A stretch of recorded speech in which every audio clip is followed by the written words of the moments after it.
Welcome, everyone. Thank you for joining the Documenting Employment Events, Not in Writing, Never Happened presentation. I'm Sheila Noye, one of the HR consultants with the 501c HR services. I will share this first. We're going to start now. Originally, it was set for an hour. It's going to go a little bit over an hour. If you have to leave because that's what you were informed, that's fine. This webinar, it will be recorded and placed in our resource library, so don't worry. But if you can stay to an hour and a half, that's appreciative as well. But I totally understand if you have to log off in an hour. We do have a lot of information to share. And one of this topic here for documentation is important to us because when members access the HR services consultation line for assistance with their employment challenges, whether disciplinary or non-disciplinary, we consistently ask one crucial question, and that's, have you documented this particular event? So today, our goal is to discuss effective techniques for documenting all employee events accurately and ensuring your employees are well informed, avoiding potential liabilities, and providing examples of good documentation practices. Okay. So with that, again, I'd like to say thank you again. 501c Services is excited to present this information to you today. And our goal is to offer you valuable insights and practical tips to improve your documentation practices. So thank you for being a valuable trust member and subscriber. So before we get started, I'd like to cover a few housekeeping rules. One, everyone will be muted during the presentation. And then also, please feel free to ask questions. You know, you can type it in the box, the Q&A box, and we'll do our best to make sure we can answer most of the questions within the time frame throughout the session. And then there are also 3 types of certificates available: the HRCI, the SHRM, and a certificate of participation. So please request the ones you need or all.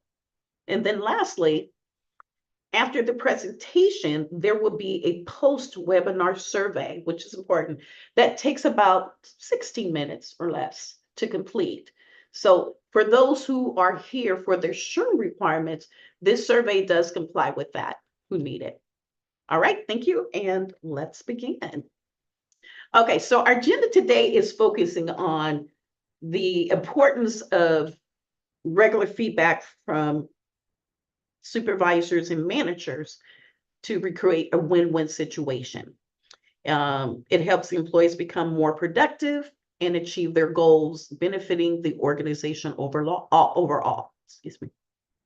And then we're going to talk about written notes and verbal feedback, you know, how they carry more weight than verbal praise or reprimand. And formal documentation clearly communicates the expectations and keep us out of liability. Okay. And then also just make sure that, you know, the expectations of the documentation serves as proof of fair and responsible action. So we're going to discuss of not only documentation of the negative things, but we'll talk a little bit more about keeping the positive things in the employee file as well. But we'll kind of give you a little detail when it comes to when you need to write disciplinary actions or write up the best practice for that. So we'll touch on that today. And then we'll, again, like I said, we'll have Q&A, we'll have a wrap up. And we'll talk about the documentation ideas.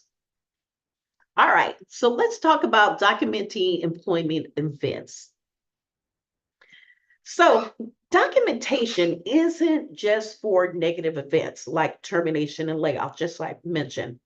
It's crucial for hiring, orientation, performance appraisal, my favorite one, feedback, training. And it helps the supervisors, support decision and substantiate actions. Employee files should include both the positive comments, the comment, the praises, the training certificates, the achievements, and not just the disciplinary action. Also, documentation is essential element of any company, for HR, for the organization overall. Personnel decisions are less subject to challenge, and when challenged, are more easily defended with proper documentation. You can use your documentation skills to help turn a lackluster employee around. And in court cases, unemployment hearings, and discrimination cases, if an organization's documentation is not timely or accurate and written to correct the problem, the organization is likely to lose. So that's why you probably hear, if you have an HR person or hear from us, documentation, documentation, documentation, because the burden of proof, if you go to court, lies on the employer. Then you also want to think about the enhanced, communication. Documentation can provide a clear set of goals or objectives that an employee must meet to improve. So a written set of performance goals or standards can prevent misunderstandings about what the employee must accomplish to improve. The process of ongoing review and dialogue should be a part of the supervisor-employee relationship. So therefore, by maintaining a thorough documentation, supervisors can ensure that the feedback is consistent and constructive. And this not only helps in setting the expectation, but it also provides a basis for performance discussion, making feedback more impactful and actionable. Okay. And then you also want to make sure, when a supervisor needs to substantiate their actions to others, clear documentation is important. Like, for example, in an event that you have an evaluation or a pay raise or disciplinary action is questioned, your documentation will be the key to supporting that action. So plus you might have employees say, well, you never written me up, or I don't remember you saying that on my evaluation. If you have your good documentation and files that can back up at this date, this time, those kind of discussions did happen. So again, document. Then also additional is, documentation provides evidence that the employee, like I just said, was made aware of the rules and understand them. It verifies that policies were consistently applied and enforced. Proper documentation also supports your position that you did or did not take specific action. So generally, employees are not bound by rules that they have not been communicated to them, nor should they be punished for conduct they did not understand that was problematic. And I share this stresses because I can't say how many times we get calls, and sometimes we have to slow down a termination because there's no documentation. You have someone who may started well and had good reviews, but then they started to have performance issues. And yes, you may have spoken to them about it, and you can say they're aware, but there's no documentation and file saying that there were issues. And if you go to fire someone, you do increase the risk of someone like that of going through wrongful termination. And so if you have to go to court, they're going to say, all we see is good reviews. So what was the real reason why this person was termed? Even though you may be an at-will state, there are two areas that you may still be liable. And that's one, discrimination, retaliation, and the other one is wrongful termination. And that's where it's going to be important that you have documents to prevent you for being liable for either one of those. Okay. So definitely another one is, like I said, guidelines for the future performances. It is important. Documentation eliminates misunderstanding about the work rules. It allows supervisors to clearly state future expectations and describe the consequences of future infractions. For example, when a supervisor identifies unsatisfactory performance, documentation provides evidence that the employee was adequately warned and given a reasonable opportunity to improve. And you'll get that. You probably get pushback from employees, especially if they don't want to hear there are some issues. You'll hear, well, I never knew. So this will help protect you. And then also training and development. Documentation can also serve as a record of an employee's training and development. It tracks how the employee performs doing training and outlines their career goals. And this documentation is essential for supporting employees' growth and ensuring that their training aligns with the company objectives. Okay. So keeping track of the big stuff. What are the big stuff that you should, as a leader, a supervisor, and manager, should keep track of? And I'm going to give you some things that should be important to keep in mind. The first thing is counseling. That is going to be key. You may feel that you can't document everything, or you may feel that's all you ever do. But you can and you must document the key management decisions and the events that influence them. So the big stuff, like I mentioned, the key area is counseling, which is, I'm pretty sure, how many of you guys have to do that? You don't I don't see your hands, but I'm pretty sure many of you have been in this situation.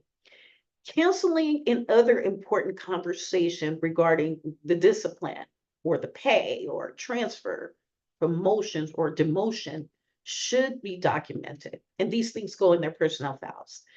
And these includes meetings you initiate, such as counseling employee about their tardiness, as well as meetings initiated by the employees, like discussions where they express their interest in a transfer or promotion.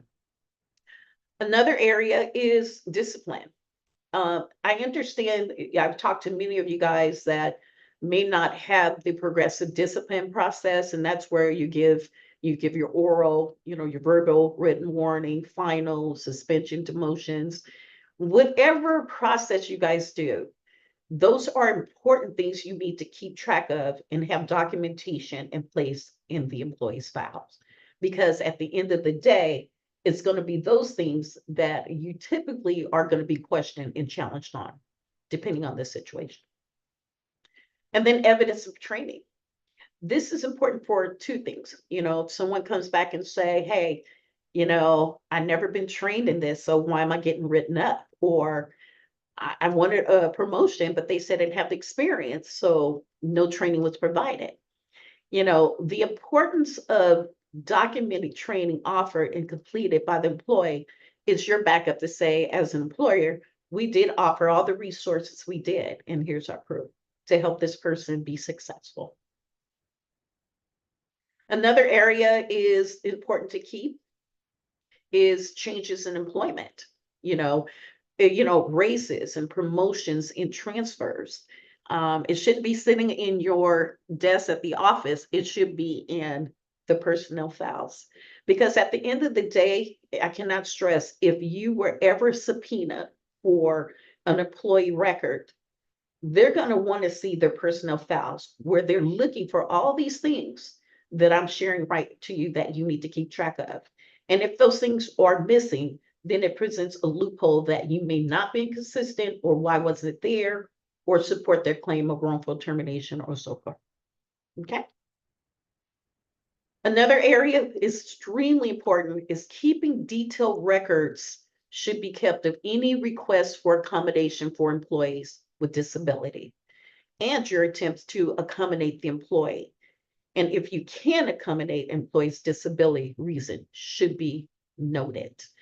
And we're going to talk a little bit about the ADA and the importance of that a little bit later in this presentation as well. Another area, also, you need to keep track of the big stuff, are job descriptions, which are crucial as they serve as a proof of job duties, detailing the physical or mental requirements of a role. They are essential for performance evaluations, accommodations, and legal compliance. Accurate and updated job descriptions are essentials, even when you make changes, because ensure clarity of the job expectations and responsibility for both the employee and the supervisor. And then also FMLA, just as important as ADA, with people going FMLA to maybe they had a baby or they had surgery, they need some time off.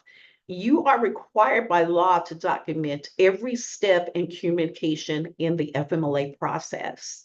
This includes the employee designation notice, their fitness for duty certification, timeline, notice of return, or any kind of correspondence you have regarding FMLA.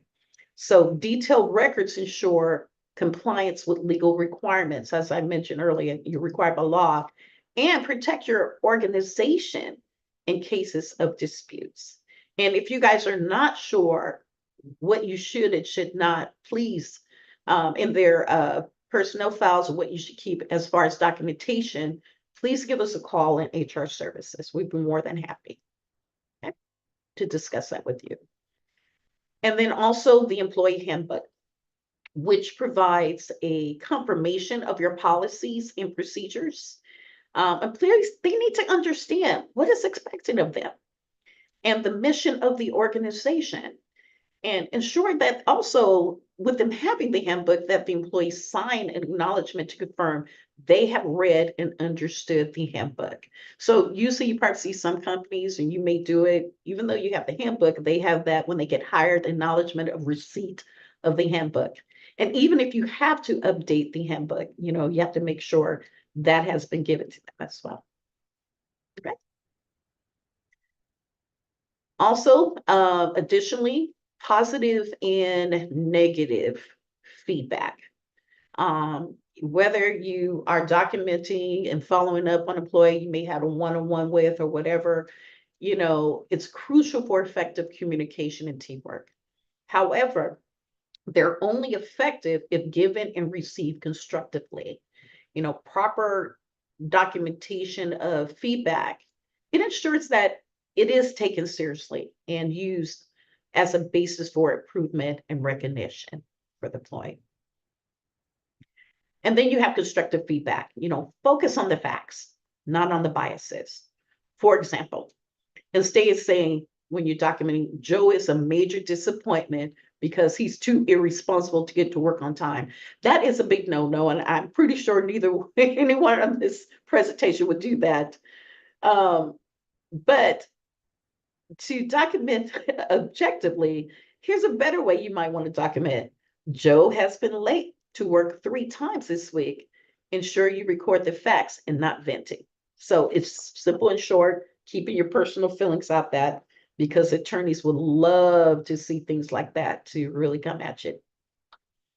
And then give and receive constructive feedback with clarity and respect. Be direct, maintain mutual respect in your communication, even in your writing. Outline when you document the problem, expected changes in the timeline and the consequences if these issues recurs. Document achievable goals and that are reasonable and realistic, and how the accomplishments benefits the organization. You want to have that all written down. Ensure the employee understands the feedback without using complicated language. Okay, so let's talk about giving constructive feedback a little bit more. So understand the purpose. Feedback is crucial for effective communication, and it should be documented to track improvements in issue. And both parties, the employee, the supervisor, whoever is doing the documentation, should understand the importance of giving and receiving feedback. Agree with your colleagues, your supervisor, and employees on the appropriateness and the usefulness of feedback. And discuss how, I can discuss how feedback can improve the communication. And, you invite that from the other person, just not the supervisor talking to the employee, but allow the employee to also to give feedback as well. And so, and discuss what things went wrong and also what went well. You want to have these things documented. And the reason why we're stressing this, because one, to make sure as the employer or the manager, you are doing your due diligence, you're being fair, and you're being consistent. And choose the right moment. Avoid giving feedback only when convenient for you. Ensure the timing is right for the other person to hear your feedback. Document the feedback as close to the event as possible to forgetting or deeming it as unimportant. Positive feedback is generally welcome at any time, but for significant feedback, choose a time that reflects its importance and document it accordingly. Like, for example, I had one person had an employee who attendance was bad. They lost their dad. But the person performance before they lost their parent was suffering. And a lot too, because they were going back at home and it was just a stressful emotional time. So they did not perform well. Well, the supervisor, all they saw was they're not performing well and I'm frustrated. And as soon as that person came back after burying their parent, decided to, well, I want to give you some feedback about your performance. You're going to be written up. No, like choose the right time. You don't want to get them while they're down. So it doesn't mean you ignore or push aside for giving them constructive feedback or discipline or whatever, but use discernment when it's the best time. And then also start on a positive note. Begin by showing respect and acknowledging something positive the person has done. This sets the constructive tone and helps maintain good relations. So you want to document both the positive and negative feedback to provide a balanced view. Now, if you're too angry, take the time to cool off before giving and documenting feedback. And I can share this too, because sometimes it can be frustrating. I know we are human, and you have someone that's just pushing the buttons and you're just frustrated. They're just not getting it. And sometimes we can take those emotions and it will show up in the documentation. And people like me in HR who have to read the disciplinary actions and all the performance review will often send those documents back for revision because it's obvious that there's some anger in what's been written. And you definitely don't want that to be seen. And then also, you want to talk about the situation in relation to yourself, not the other person. Use statements like I instead of you to avoid making the other person feel defensive. For example, instead of saying, you always make mistakes in our report, instead say, I felt embarrassed when our donor pointed out mistakes in the last two reports. So you use an I instead of you.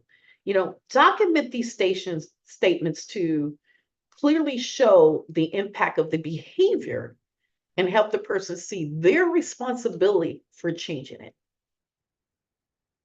Okay. More constructive feedback is, discuss specific events rather than general behavior. This makes it easy for a person to understand what needs to be changed and why. The more recent the event, the less likely there will be disagreement about what happened. Specifically, help the person see things from your perspective and take appropriate actions. One of the biggest thing I'm always advising is don't wait too late to address the problem. If it's still fresh, because again, if you wait too late, like I said, the person can say they don't understand, or there'll be disagreement by what happened. So keep it fresh in your mind, write it down immediately. Don't make broad generalizations like nobody likes the way you do these reports. This is not useful. Instead, say, I don't like the way you do these reports because dot, dot, dot. Avoid saying you're always making mistakes on this report. Better say you made similar mistakes in the last two reports. And then say, let's look at them, because you want to show them the example. And don't criticize the person. Focus on the person's specific behavior, not their inherent traits. You're not trying to change who the person is, but to improve their behavior or interaction in the given situation. Be objective and avoid pretending to be all-knowing, which can lead to resistance. So it's always a lot about your presentation and how you communicate. So it's time receiving constructive feedback. Relax, take a deep breath. Be prepared to receive the feedback. Once you writing something down, you're documenting it, you're giving it to the person to look on it, just relax. This will help you remain calm and receptive, which is crucial for accurately documenting the feedback process. So even if you do talk to someone first and you're sitting there, you always want to follow up with the email per our conversation. Thank you for your feedback. You have it documented. You have it there. And then let the employee talk without intervening. People give and react to feedback in different ways, but they usually feel better once they have talked about the situation from their own point of view. Let them talk so they know you're willing to listen. And sometimes people need to vent their feelings before they can enter a rational dialogue. And so document their perspective to show you are listening and you have a record of their exact words and concerns. I've sat in several counseling with managers and their employees, and the one thing that can derail just coming to a resolution is I'm having the manager keep interrupting the employee, or vice versa, and then it becomes I don't allow it to become a shouting match, but it just defeated the whole purpose of meeting. So you want to be mindful. And then ask question for clarification. Before you react, make sure you understand what you're reacting to by asking questions like, do you mean to say that? Or what I hear you saying is, paraphrase what the other person has said.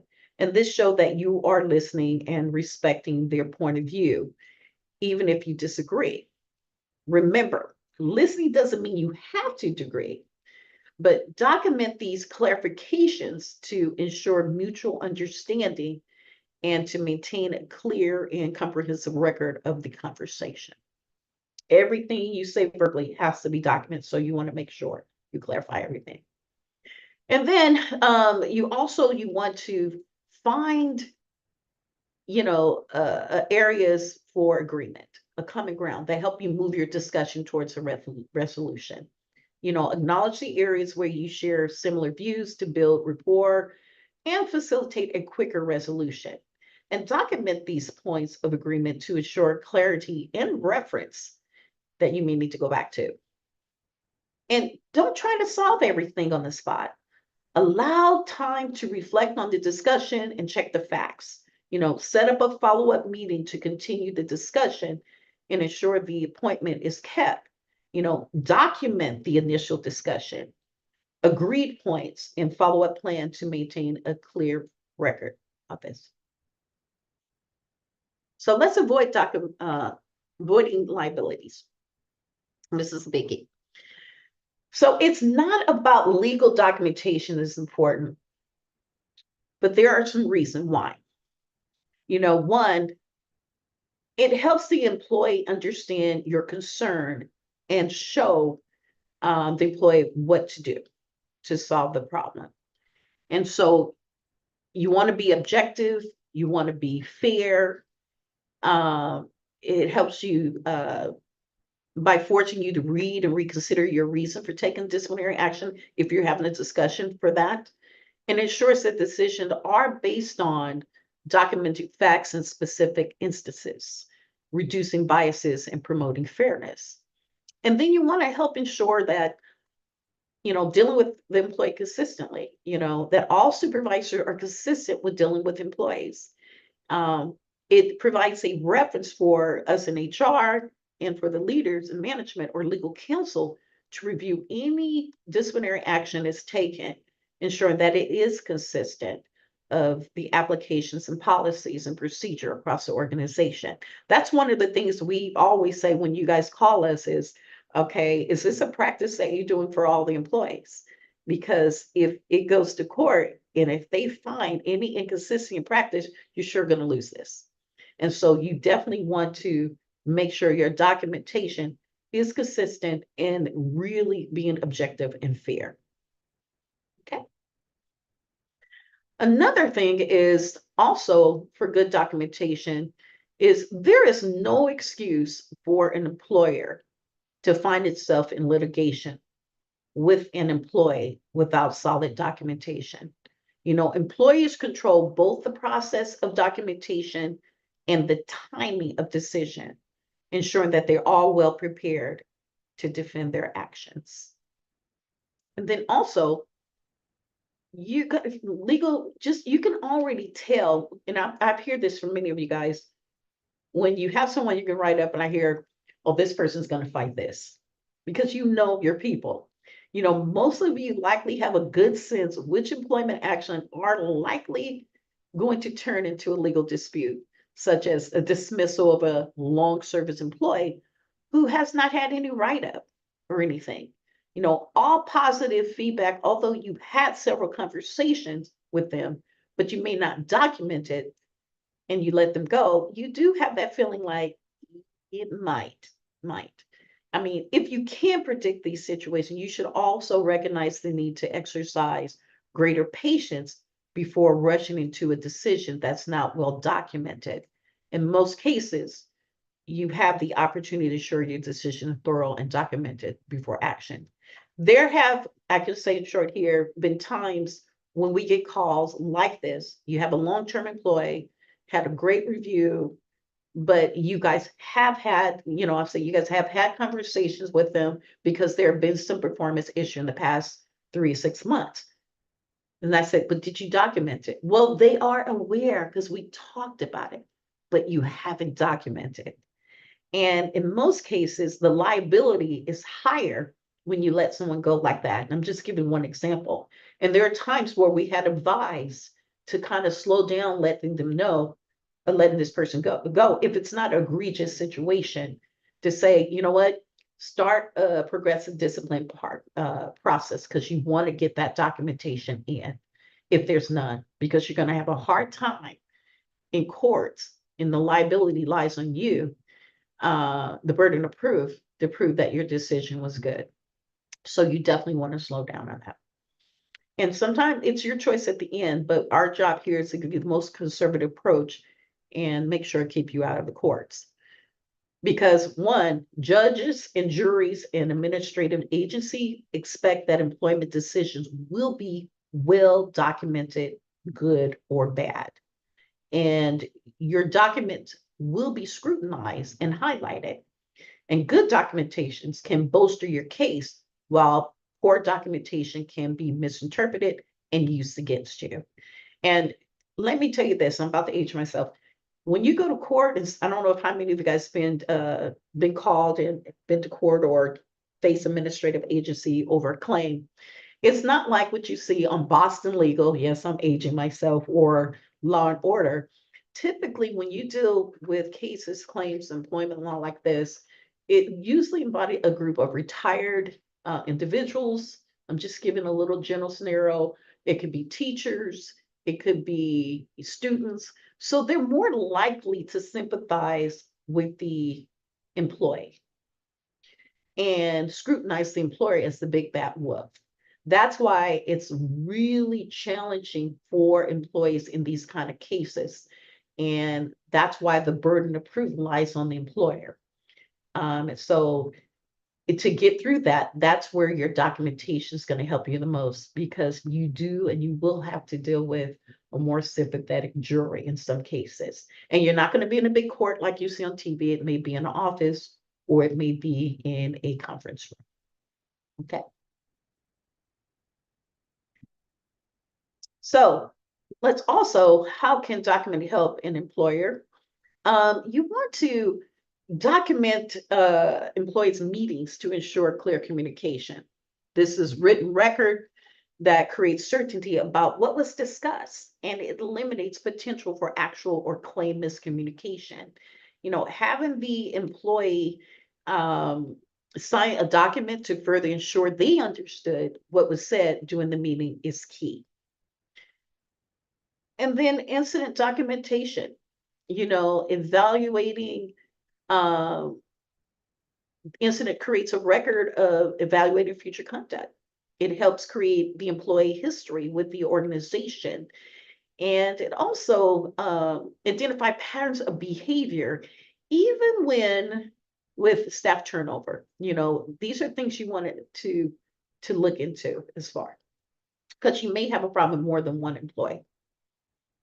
And then also better decision making. Documentation helps in better decision making. The process of writing the document provides the opportunity for a supervisor to self-check whether a decision is well thought out and properly supported. It allowed the decision maker to look at the decision more objectively by evaluating if the documentation addresses the points discussed in this presentation. And then also, good document can help you avoid disputes. Proper documentation helps employee evaluate factors that ensure the employment decision can survive a legal challenge, especially, like I said, a more sympathetic jury to the employee. And then also, good documentation expedites successful resolutions of issue, providing a clear and accurate record of events and decisions. So save all your notes. That's what I would say. But how documents can, can hurt an employee is one, it limits the future flexibility. Bad documentation, if the work does not include important facts, or it does not clearly and consistently identify the reason for the action, it will be difficult for the organization to later claim that other facts or reasons support a decision. And if a witness later varies from the document in any significant way, it can be used to prove that the witness did not testify also truthfully. So you want to get your facts of what you understood about the employee. Bad documentation in regards to casual shorthand documents invites litigation by creating opportunities for the author to distort the document with unintended meaning. If you have to explain what the document mean or place it in context, it was not thoughtfully prepared. And bad documentation may also generate additional claims. For example, a careless drafted or distributed document might create a defamation claim. So on top of a wrongful termination, you may get another one like that, a defamation claim. Okay. But what are good documents elements?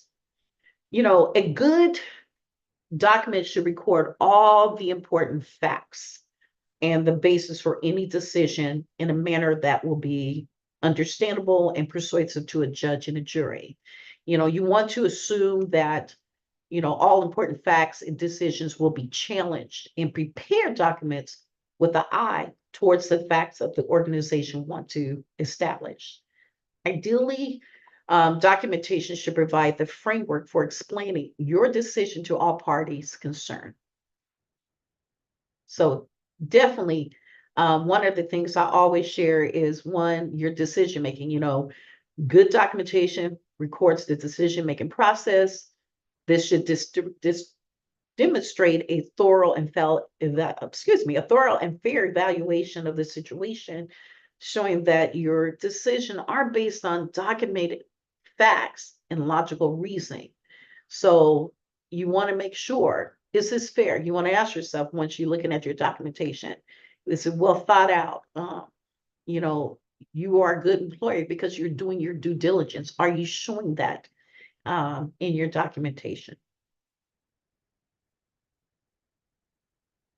And then also, characters of a fair decision.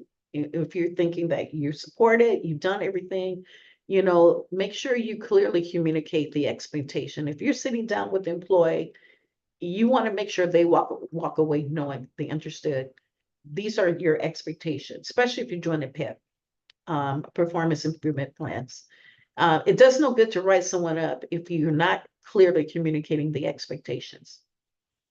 And then you want to make sure the expectation are reasonable, they're enforced even-handedly, and you're going to be consistent with that with everyone. And then you want to make sure clear notice was given that the performance or behavioral is unacceptable. If someone acted up like 7 months ago and you want to talk about it now, is that acceptable? How would they remember and what took you so long to do it? And it leaves room for them to question, why is this being an issue now? I feel like I'm being, I've heard the retaliation or they're being targeted because the incident was not brought up in a reasonable time. And then you also want to communicate if you're doing a performance improvement plan, even though you're talking with them, you want to have it written down, the consequences of continued unacceptable performance or behavior are clearly stated. For those who are progressive discipline or saying, hey, this may lead up to, if it doesn't improve, may the next step in the progressive discipline or may lead up to maybe possible termination. That is something I always talk in the terms so the person understands and it's documented on a write-up, a PIP, or whatever, that this is not acceptable. There will be consequences if you fail to perform in what's expected of you or change your behavior. Also continued, the employee is given meaningful opportunity to improve. One of the things I do advise people is not to be heavy-handed. Sometimes we can be, you better do this, we're going to write you up and this and that and that. But there's nothing in any write-up that say, we're going to give you a reasonable time to improve. If someone needs to meet a quota of getting billing hours in the system so it can show up on the next report, you don't tell them, hey, I need you to make improvements. If you're not improved in 2 weeks, we're going to write you up or fire you. That doesn't give them enough time to build up improvements. So you want to be reasonable when and make it meaningful to them to improve in their performance. You want to do your due diligence. And we want them to be successful. Also, offer to assist the employee in every reasonable manner.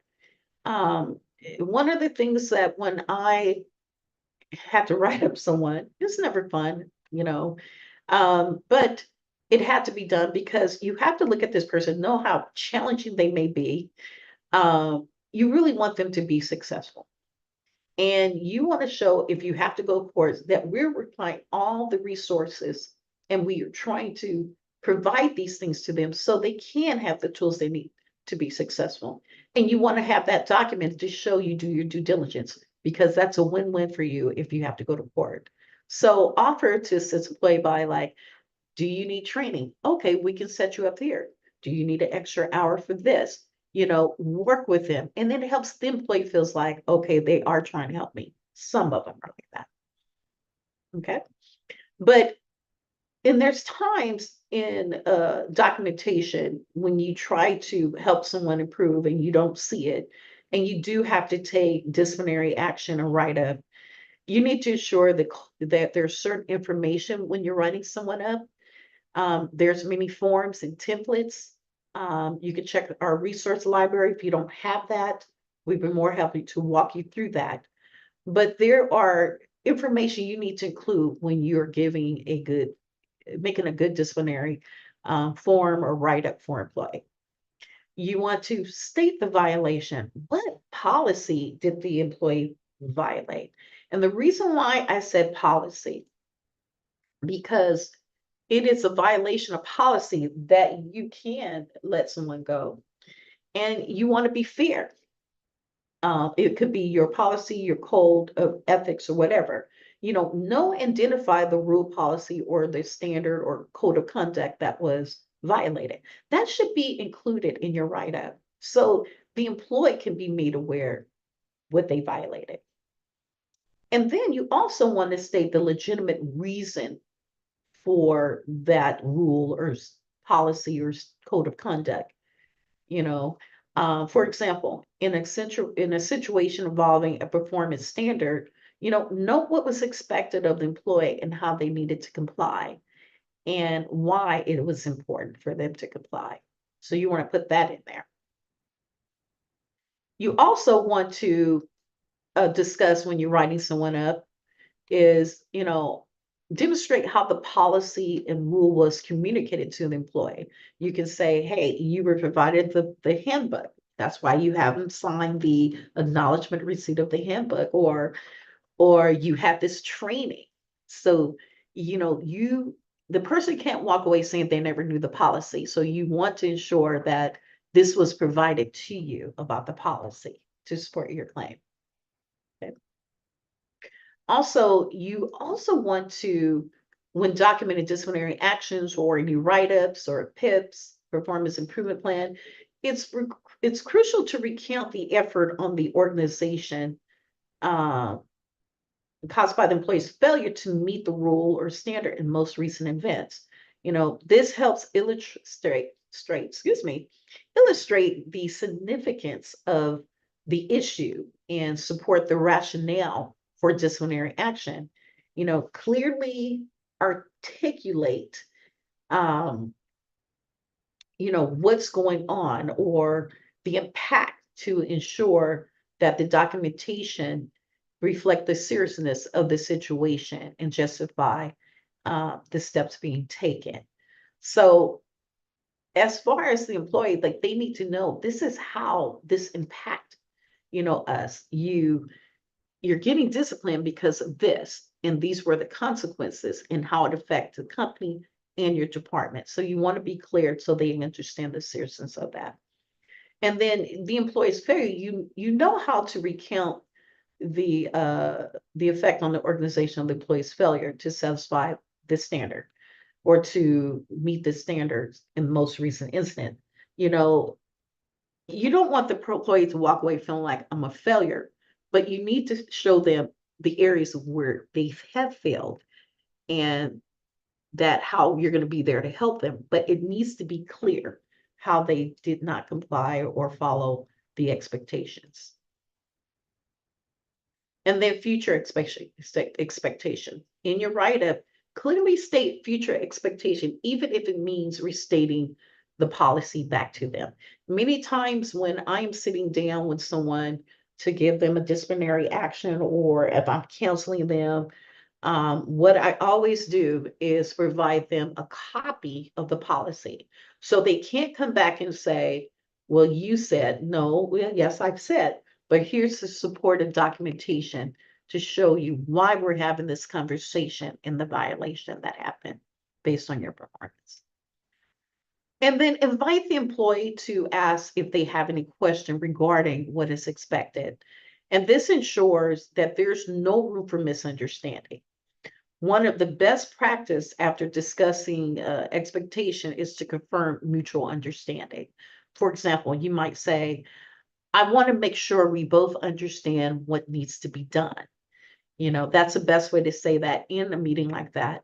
This way, the employee cannot claim they were unaware of the expectations. Document this verbal discussion and follow up in writing. It's also important to avoid using inflammatory language that can cause misunderstandings or lead to negative conclusions. So instead, use clear, specific language to communicate the expectation and the feedback. And then also you want to be able to identify the policy or the code of conduct that was violated. Clear documentation of specific policy or rules help avoid ambiguity. Let's get some today. Ambiguity and support consistent enforcement. Okay.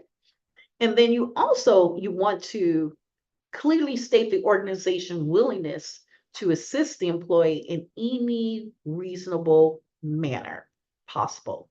Express the organization hope that the employee succeed. I always encourage, if you're doing a write-up, a PIP, or any kind of form you're using, you always want to end that with in hopes that the person want to succeed, and that you're willing to assist the employees in this process. They're still getting the write-up, but you're also like, we're here to support. You're doing your due diligence. And then you have the employee sign the form, the write-up, the disciplinary action. There are times that if employee may refuse to sign, that happens a lot. So all you got to do is just note the date and time the document was presented, and the fact the employee refused to sign the disciplinary action or write-up, and then sign the document yourself under these notation. And note that the document is confidential, that you only distribute that to those who legitimate needs to know. So you won't be passing around to other supervisors, obviously not. But typically those go to HR or someone who's control of the personnel file to put it in there. So you want to make sure it's legible, it's plain, it's clear, that the employee knows what is expected, and that they can say, I misunderstand your writing, it's not clear. And then you also, and like I said, remain confidential in that. Okay. So another area I want to talk about is some basic techniques. And one of the biggest things that you want to do in any kind of documentation, if you're writing down as a supervisor side notes what's going down, or performance review, or anything, you want to stick to the facts. Accuracy is more important than speed. You want to be truthful and accurate in your writing. You want to review the document, draft first, and ask yourself, when you're writing this, what impact would this have on the employee and a jury? Because you want to keep that in mind. Anything you write down, you want to say, does this accomplish what is necessary? And you need to ask yourself, when you're reviewing your document, does it help establish that I was fair and consistent, and is it complete? And then you also want to have someone review it. Maybe if you don't have an HR team, or if you do, have your HR review the document to ensure that it adequately communicates the reason for the decision and why it's fair. If you don't have a HR department here in HR services, we can assist you to look it over and give you some recommendation. We're not attorneys, but we can give you the best practice. And if we see something that's not accurate, we can let you know. And so, again, the review should be done by someone who has legitimate reason to see the document. And but definitely, even HR people can call us, and we'll be able to give you, happy to give you, walk you through this with you. Okay. Now, another important thing is, you may have a lot of writing and copies, only keep the final version, because everything is discoverable. And again, if you have to go to litigation, you can get a subpoena. They're going to want to see all that documentation. And the last thing you want to do is have documents with writings that should not be seen. And so you want to shred all additional copies, only keep the final version. And again, as I mentioned before, and I can't drill in enough, prepare the document as soon after the incident as soon as possible. Although it's never late to write a document, its persuasiveness decreases with the amount of time that passes before it's recorded. You still write them up, but try to keep it as soon after the incident. And my favorite thing is, as you know, prepare the document as soon after the incident, like I said, as possible. but as you know, is better than nothing. If a prior event becomes significant later, write a as you know memorandum. This memorandum, excuse me, documents the earlier undocumented events as part of the introductory paragraph. So let me give you an example. So you can start your document like, as you know, I have discussed with you repeatedly the importance of being on time for work and calling when you're late. On 10/25, being specific, 11/21, you were late, and on 11/3, I told you that if you were late again, you will be subject to discipline up to and including termination. So as you know, you can start off with that. It's better than nothing. So when you're designing like disciplinary actions or write-up, you want to keep in mind that you want to help the employee succeed. Take a moment to reflect whether your disciplinary action are generally aimed at helping the employee to improve to succeed. You want to ensure that your approach is not overly punitive. The goal should be to support the employee in overcoming their challenges and meeting performance expectations. So consider if the disciplinary action is fair and balanced, providing employee with a clear and understanding what is required to improve. And then you want to make sure, is it clear and concise and timely? It's crucial to document disciplinary action in a way that's straightforward, factual, and timely. Stick to the facts without involving hearsay. Well, such and such said they saw you, or subjective opinion. Clearly state which policy or performance standards were not met. And you want to ensure that the document is done properly to address the issue as they rise, rather than waiting too long, which can lead to forgetfulness and disputes about events. So you want to be specific about the expectations and the time frame for improvements, so there's no ambiguity, about what is required for the employee. Concise facts you want to keep in there. So here's a couple of things I want to go through for some documentation tips. Subjective. Refrain from using subjective comments and making conclusion. So you might want to say reference in your writing specific facts, not feelings or opinions. Okay. And then also, what considered poor is if you're stating you're not focusing on your work, you don't want to write that down. Okay, what part am I not focused on? Instead, you want to say your last two program reports on June 10th and 20 have 4 major errors. So basically, you're being specific. It's less attacking on the individual and it's focused on the specific issues, making it clear and constructive. Another example is writing down poorly, not a team member. What you should say instead is, Olivia was told in your documentation to prepare the estimate cost by August 10th. She didn't finish on time. This prevented others who needed the information for completing their parts of the budget. You're specific with the dates. You were specific what was done and not done, and the impact on others. You want to always keep that. I can only drill it in so much I can. That's important to keep those things that way.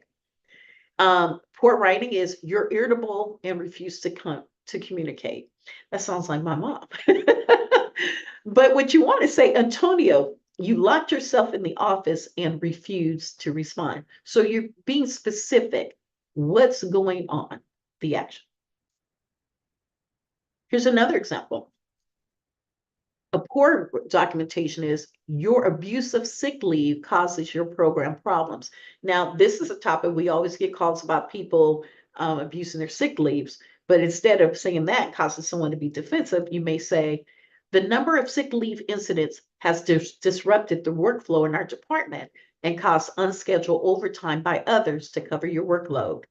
In addition, a temporary worker was assigned to your program to guarantee the deadline of the project was reached. So now you're showing this person your consistent sick leave incident, how it impacted the department and others, and what was done by the company or what was not done, or how they have to support everyone because of this person potentially allegedly abusing their sick time. And then another one is, I've seen this on a performance interview. Someone just wrote, "You have a bad attitude." Of course, they got that sent back for more details. So a better way would say, "Brian seldom acknowledges that he understands assignment by saying yes, or when you want it done, or whenever I tell him that particular task has not been completed properly, he contradicts me and tries to change the behavior." In this one, you want to avoid statements like Brian has a bad attitude. Instead, be specific about his behavior. You want to document instances where Brian does not acknowledge the assignment clearly. For example, note the date and time of the assignment and his lack of response. You want to record specific statements or lack thereof, such as Brian did not confirm understanding of the assignment on the date and the time. You want to add that in. But record specific instances where Brian contradicts you and try to change the subject, include details of what was said in the context of the conversation. So you want to provide clear example of how, like in this case, Brian's behavior impacts the team and the task completion. And this specifically helps Brian understand what needs to change and why. Okay. So here we have a memo, Meg's personnel file, and I'm just going to read her. Meg has become uncooperative lately. Several times she has questioned my decisions and the decisions of the organization, implying bad faith. I have spoken to Meg before, but to no avail.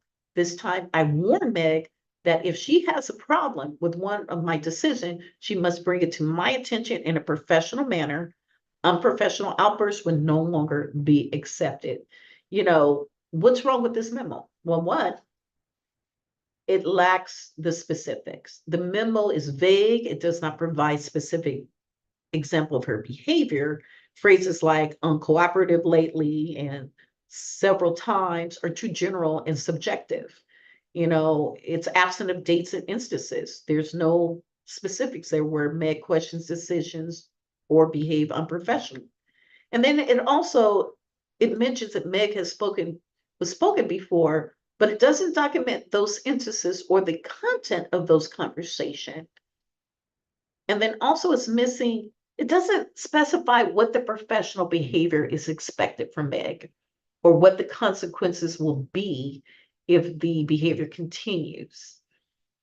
And then there's a negative tone and it could be perceived accusatory without providing constructive feedback or guidance. So this would have to be definitely revised. So here's some documentation ideas.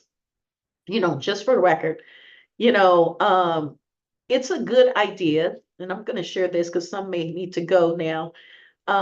It's a good idea to keep what they call an incident diary. Some people call it incident. I call it supervisory notes, one-on-one notes, whatever you want to call it. But this involved writing down significant events that occur with each of your direct reports. And your incident diary is an ongoing, up-to-date record of your efforts to help your employees succeed. So if an employee ultimately is unsuccessful in his or her job, your incident diary helps show you did your job as effectively you could as a supervisor. And you want to discuss the significant events listed above with the employee to ensure clear communication, mutual understanding. Most supervisors keep their incident diary or supervisory notes in their calendar. Some keep it in a computer file, while others may use a file folder. Whatever method you choose, ensure your incident diary is accessible and up to date. And so these things like conversation about work assignments when you're having one-on-ones or informal counseling or coachings, or just even kudos, good work. You want to do that. And then also conversation about work assignments. You want to document that. Informal, I'm sorry, disciplinary actions. Also anything of lack of above for that. Let me go back there because I want to make sure you guys get that down. One of the things I must want to stress that if an employee is ultimately unsuccessful in his or her job, it will show in your notes that also that the employee was made, has a clear understanding and was communicating with mutual understanding, that they understand what was the conversation about and what's expected to them. So you definitely want to ensure that you keep good notes and not to share with other people. These are your notes. Here's some helpful events. One, you want to, again, record all the events. You want to make sure you don't leave anything else, which we discussed. But you want to also detail the reason you're making these entries. That should always be your motivation to help the employee succeed. You want to keep it positive. You don't want to keep secret notes. If something is important to write down, it's important enough to discuss with the employee. Let them know. Just don't keep it for yourself. And then also, whenever you take time to make an entry in your incident diary or supervisory note, ensure you also take time to discuss the incident with the employee as well in detail, and also ask them to clarify. And then you also want to, most importantly, ensure that before I go to next, that you also discuss this with your HR. And if you have questions about, should I have this stuff written down? What do I need to do? Give us a call. We'll be happy to help. Okay. So here's an example of incident diary or supervisor note. It doesn't have to be long. It's an easy to use system that you can consistently utilize. Your system should identify the event, include the detail, who, what, when, and why. Entries should be short, to the point, providing just enough information to refresh your memory without being so detailed that it deters you from making an entry when significant events occur. And here's a sample, to the point. The date, the time, Mary was late, 15 minutes. She said she had childcare problems, agreed to work till 5:15, told me she hoped to have a new daycare by the end. Period. We're done with that. So these are, again, like your notes or your incident or your supervisor notes. You want to write those down. A little different from your disciplinary action forms or your write-up. In case you want to give a verbal warning, here's an example. Include the relevant safety violation. Discuss the failure to follow safety protocols. Because this person was given a warning because he wasn't wearing his safety belt or using proper techniques. That was taught last week when he was assisting a lift in a transfer. And even though this individual attended safety class last week, there's this summarized verbal warning memo form he refused to sign. He was given one. And so it says, Julie witnessed his refusal to sign, gave John a copy, sent a copy to HR for John's personal file. Explain to someone like this when you're talking to them in documentation that, one, he was taught this training 6 weeks ago, instead of saying weeks ago. Explain the impact, highlighting how John's improper lifting technique put his client at risk and potentially liability for the company. So you want to include that kind of stuff in this kind of memo. Okay.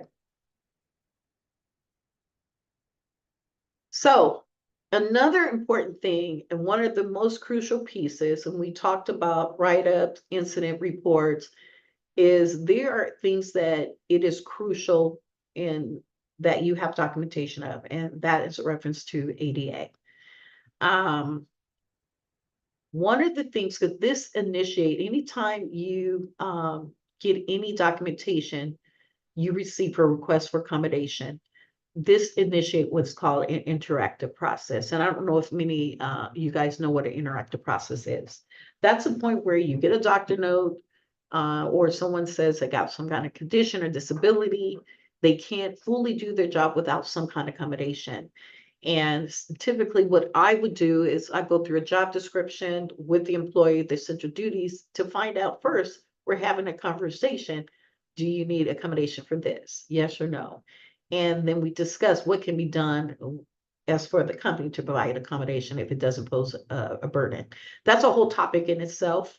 If you guys need more information about the interactive process or steps, we do have information in our resource library, and either Julie and I, the HR consultants, be more than happy to walk you through that.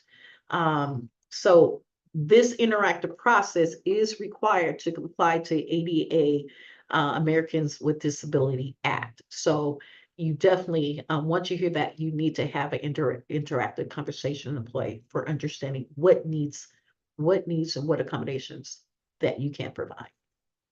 And then you also want to make sure you know the process and the employee knows the process for having accommodation. So basically in this whole process, you're engaging in a meaningful dialogue to understand the need and explore the accommodation.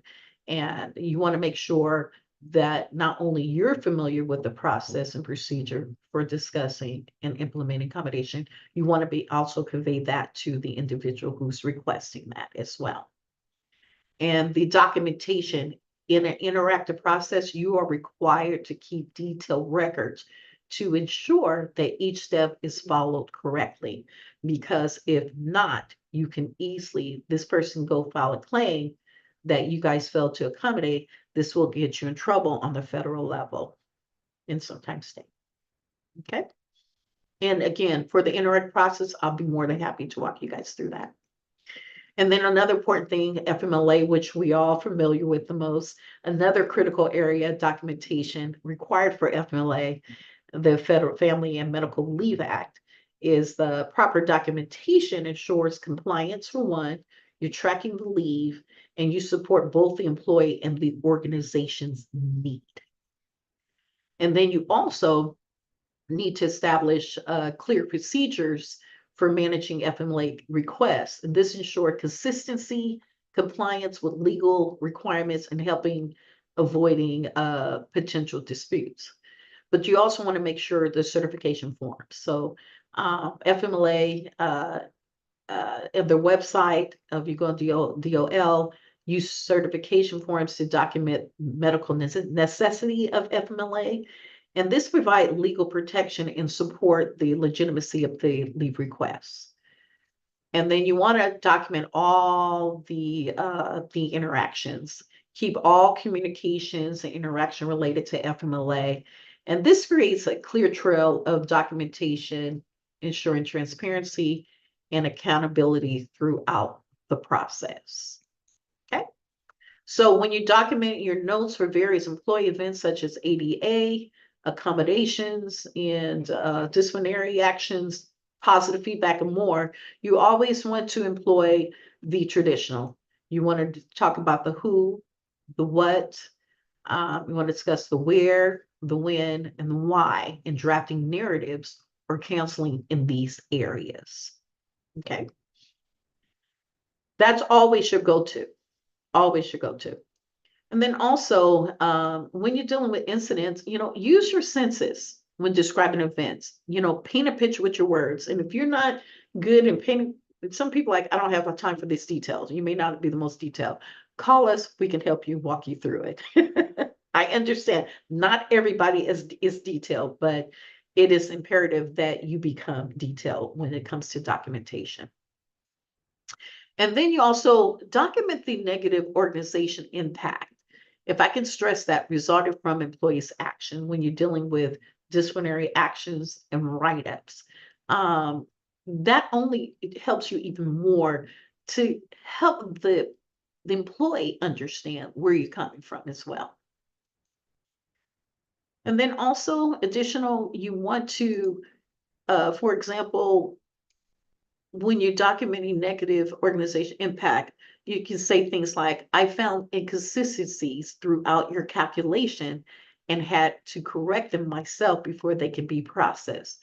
As a result, dot, dot, dot. Now, keep in mind, this will be on demand for you guys. You're more than welcome to copy some of this verbiage here. If you're feeling like, hey, I like how that's said, knock yourself out. That's what we're here for, or you can give us a call. We'll walk you through it. Then, as a result, as you said that in the slide, you can also continue to say the impact when you're writing someone down. I had to work until 10 p.m. last night, and we have to hire a temp. We need to push back the to go live date. So these are things, anytime you're writing up someone, or even if you have to cancel someone, you have that right employer to give the employee the full details of the impact of their actions. Because if you don't, how would they take it seriously and make changes? So you do a disservice in helping this person make changes if you're not very clear and transparent with them. And then lastly, whenever possible, I'm going to give a couple of incidents because we're going to think about the timing. Include the employee's response in the warning to document that you listen to the individual side of the story before taking disciplinary action. And you will see on your performance reviews, or even when you're doing progressive discipline on the forms, if you have it, most of the business have a section at the bottom of the form where it allows the employee to write a response, even on the PIP, how they feel about what they've been addressed about their performance issue. So you do want to, before you do want to take their opinion when you're writing them up, but at the same time, when you're talking to them and before you give a warning, do your due diligence, say, hey, these are some things I'm seeing that's wrong. Tell me what you see. Tell me why is this happening like that, or help me understand where you're coming from. You do give them that time to speak up, and that shows your due diligence. You're trying to work with the employee. So, like, for example, when I asked you how this occurred, you stated ... So you always want to follow up with that. So measurable and tangible improvement goals. One of the things I always try to encourage people is to state your expectation clearly to the employee. Like, one, to meet this goal, I expect you to complete your recruitment stats by the 5th of the month and tell me in advance if you will be unable to collect data for input into the HRS. State your expectations so there's nothing could be misconstrued what is expected of them. And then also you can say, you are expected to meet our organization guidelines regarding attendance and punctuality for the remainder of your introductory period. So hopefully you're getting a theme, how you're going to communicate in documentation to the employee. First verbally, and then follow up the same way in documentation. Or say, I expect you always to treat your coworkers with respect to foster an inclusive work environment. I like that. I may have to copyright that. So you always want to make sure you are transparent and clear. And then training and special directions to be provided. This is important. So whenever possible, address the problems with positive tools, encouragement in order to meet the employee halfway. We talked about a lot of disciplinary action and write-up, but you also want to show that you want the employee to be successful. So you want to address the positive, but leave with some positive tools to encourage them, to let them know, hey, this is not up to par what you're doing. The performance is low, but look, this is what we're going to help you with. You always want to leave it that.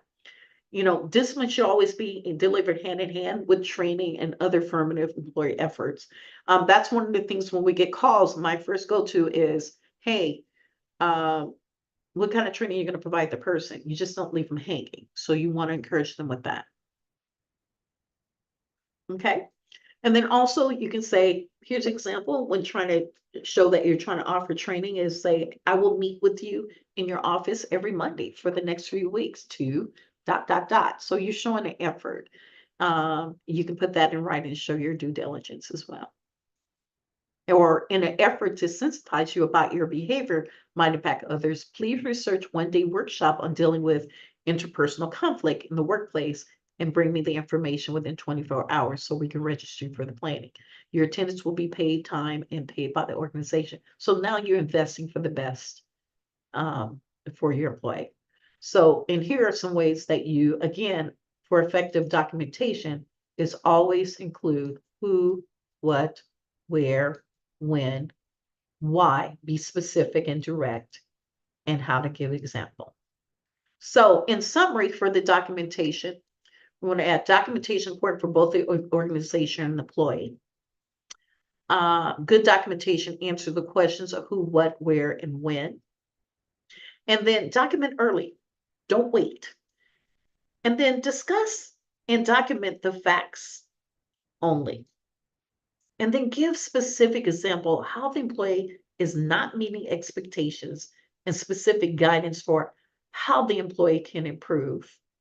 And then you want to always consult with HR. If you don't have an HR, call us in HR services, especially about documentation and matters concerning FMLA, ADA, work-life harassment, final warnings and termination, because these are the top ones that get you in liability if not handled well.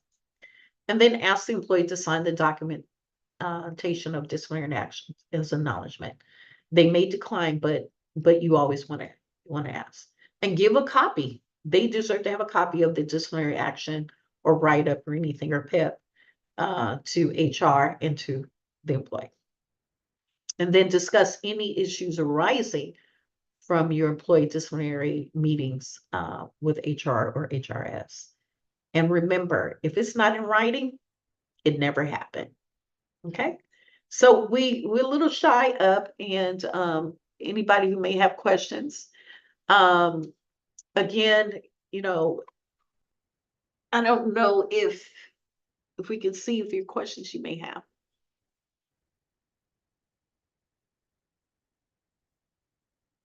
I don't know, I don't see the thing, so if you guys want to have Q&A. And yes, I see the Q&A. So one of the question is, yes, you'll get the SHRM, Mary. And the copy of this slide will be put on the our on-demand and our resource library. If you guys don't know how to get to a resource library, give us a call and we can give you the link. And there will be a survey emailed to all of you guys about the participation of certificate that will be emailed to you. And yes, the copy of the PowerPoint recording will be there for you. And also, is it okay to get the employee's feedback on what the reasonable time to improve the performance? Yes, because you're having a conversation. You want to ensure that it is reasonable, because they may say, hey, I want to meet this, but I have vacation set. So there may be some flexibility for things like that, but it has to be reasonable.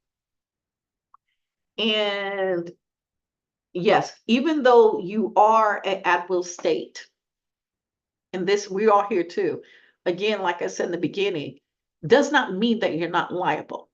There's the areas, like I said, if it is retaliation or wrongful termination, if you don't have documentation, I think many employers think that, oh, we at will, we can do what you want. Yeah, you can. But there are some areas where the courts will look at that could be misconstrued as wrongful termination, and documentation still counts. Okay. When you terminate an employee, do you have to give them a reason why we're not renewing their contract since Cottle? And that's a good question. Many cases, you can say, you know, in some cases you should. You don't have to give a reason though. But if someone's being terminated because their contract is renewed, you can just say, yeah, it's ending. You don't have to give any additional details. But I've heard employees just say, hey, it's just not working. We're going to let you go. But you want to make sure there's no other instances, the reason that they can challenge it. So I would advise you to give us a call, because it can be case by case. But in at will, you don't have to give a reason. But you want to make sure there's no other things that get you in trouble that you may not be aware of. Yes, The link will be, you wouldn't need the link to the PowerPoint. Again, it will be up on demand on a resource library for you guys, all the access. If you do not know how to get to the resource library, give us an email at hrservices at 501c, and I will show our stuff so you can see. And the resource library, that's the email that you can give us a shoot out there, and we can help you walk through that, so you can do that. Our resource library carries not only our videos, it has forms, documents, checklists, and all these things um, that they'll be accessible to you, and we're consistently updating it with new stuff that you may need to know. No, I'm not saying that employees able to see all the notes. When you're taking those notes, those are your supervisory notes, not the employee. Um, no, that's your private note. Keep it locked up. Meaning, like I've had people, I manage my team, my HR team. I have my own file just for that. That's locked up. No, they do not see your notes. Okay. And then yes, we will again have the training on the HR and the HR resource library for you guys to see. All right, well, I'm glad we got 4 minutes. I'm trying to look and try to answer all the questions. Again, if you missed the beginning, your certificate you get, it will be emailed to you for the survey to complete, which takes about up to 60 minutes. And once you complete that, then you can choose what certificate you would need for this session. And yes, and that will be for the SHRM and everything else. And thank you. I'm going through all the questions. They seem to be similar, so I think I've uh, answered most of it. But if I didn't answer some of your questions, please feel free to email us again at HR services at 501c.com, and we'll respond as quickly as we can today if there are any questions that you may have later. One of the questions I have was documenting terminations on disciplinary form, and you know, misconduct. I would have to see someone saying, is it advisable?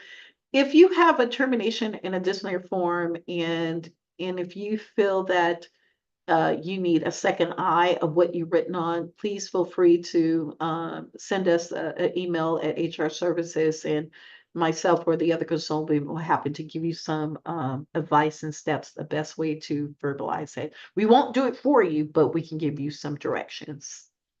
Okay. All righty. And again, like I said, even originally it was for from 10 to 11. And I made the comment in the beginning that it was stretched to 11:30, so we understood if people had to leave early. We do apologize for the confusion, and that we still will have this available for you. And if those who had to leave, and those who stayed, we thank you for it. So again, thank you, everyone. It's been awesome, and keep your eye out for more um, presentation that we will have available to you. And you guys have a wonderful day and have a beautiful weekend.